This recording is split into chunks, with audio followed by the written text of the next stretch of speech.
Namaste. Wish all of you a Merry Christmas.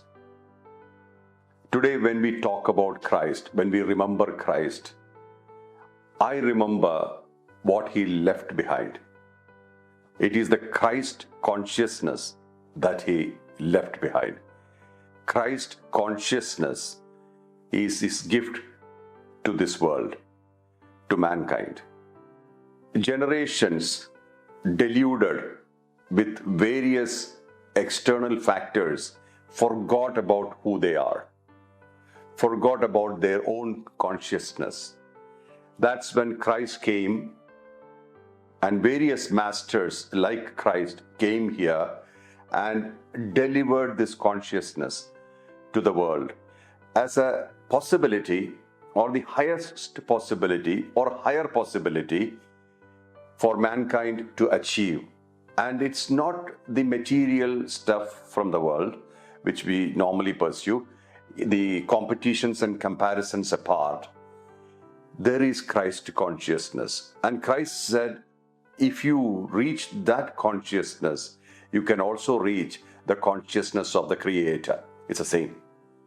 What is inside you with the Christ consciousness and the consciousness of the Creator outside of you or around you or inside and outside you, it's the same.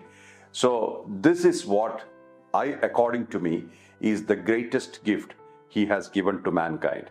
The awareness of the consciousness. Means consciousness is existing always. It is never gone. It's not that Christ invented it. It's there before. But the awareness of consciousness existed in this particular person as a remembrance to all the mankind. And this is exactly what we respect and we remember on His birthday. So I wish all of you a Merry Christmas, and I wish you this awareness that we are indeed the consciousness and we will always be the consciousness. Nobody can take it away from us. If we explore within, this is the treasure that you will find inside. This is self-realization, realization of something which is already sitting in you. You're realizing it. So, masters like Jesus gave this option or displayed this truth to the mankind. And this is indeed a great blessing. It is said that a child, a small child in the womb of the mother goes through tremendous suffering. Various scriptures have told about it, especially in India, about the suffering the child experiences in the womb. And it is said that the child continuously sees the drama of its past incarnations, what it experienced before. It starts seeing all these things, the good, the bad, and the ugly, and it feels very sad that it had to go through all this, the activities which it has done in ignorance, and all the suffering connected to it. Ignorance always leads to suffering. Ignorance brings suffering. So the child gets to see this in the womb, and it's like confinement, it's like a prison. You can't go anywhere. And immersed in water inside the womb, the child experiences past life activities, or like a drama it sees. And then its only prayer is that, let me not do that again in this life. Let me be connected to you, oh Father. Father is Supreme Consciousness, totally free, totally liberated, and totally available to everybody if you connect. So the only prayer the child has is that, let me not repeat it. I'm already here in this womb of the mother, and I will have a life ahead. And while I have the life, let me always remember what is truth, who's real, who's the Father. And when the child comes out of the womb, it's a shock, because it's a complete shift of space and shift of awareness. It's a shock. And eventually the child forgets all these experiences. So a part of the torture is that it also goes through the mother's emotions and mother's feelings, plus it has its own past lives. So both are actually suffocating the child in the womb. And the child is, even though it seems meditating, it's watching the movie 24/7 until it comes out for 9 months. So when the child comes out, it does not want anything to do with these kind of things anymore. But patterns takes over. Patterns come and take over. And patterns start expressing through the child.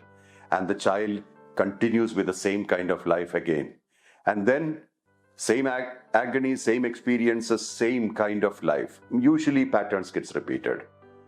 And then it dies, it takes another life, and then repeats the whole thing again. And this is a very important thing that we must remember, because we are going through the same patterns and same cycles.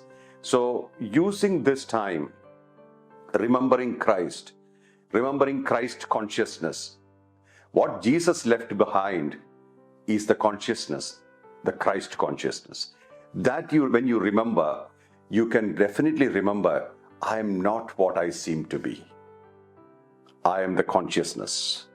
And if you really, really understand this, you will refrain yourself from all kinds of violence, all kinds of compulsive patterns and habits. You will refrain yourself from any kind of ill doings. Instead, you will be benevolent and kind like the Father, the Supreme Consciousness, always loving, always kind, always compassionate. That would be your nature. That is actually your nature, your highest nature. You will remember that and you'll start expressing that. Once you start expressing your higher nature, you will come closer and closer to the God consciousness. That's what Jesus calls the Father. The consciousness which is always there, ever present, and always non-intrusive, just like the soul you have, not intruding into your activity, but it aids your journey. This is exactly the same for the God consciousness. It is not interfering in any of the activities of the globes, the planets, the universe, but it helps the universe to sustain itself. The whole universe is sitting on God's consciousness, God's body. And that's exactly what is God. But God does not interfere. He's a loving God. He can't even call in a gender. He or she, doesn't matter. It's not about gender. It's a supreme consciousness, pure brightness, sitting and allowing everything to sit inside him. And everything has its natural beginning and end. And the God factor is just witnessing it. Like we have a natural beginning, natural end, and all those things in between are just witnessed by the soul. Soul is not interfering. So this is the consciousness which we are talking about, which we already have within us. And this is what we need to find, explore and find within, not outside. And when you find that, you'll find that beauty of expression around the world. And this is what is the consciousness that we should attain in this life, so that we don't repeat our patterns and come back again and again. This is the greatest gift you can give to yourself. So I wish you the consciousness, which is the supreme consciousness, be sitting within you, and I wish you a deep understanding and awareness of it always. I'm walking with you. I'm always with you. Lots of love. Wish you a Merry Christmas. This is Mohanji.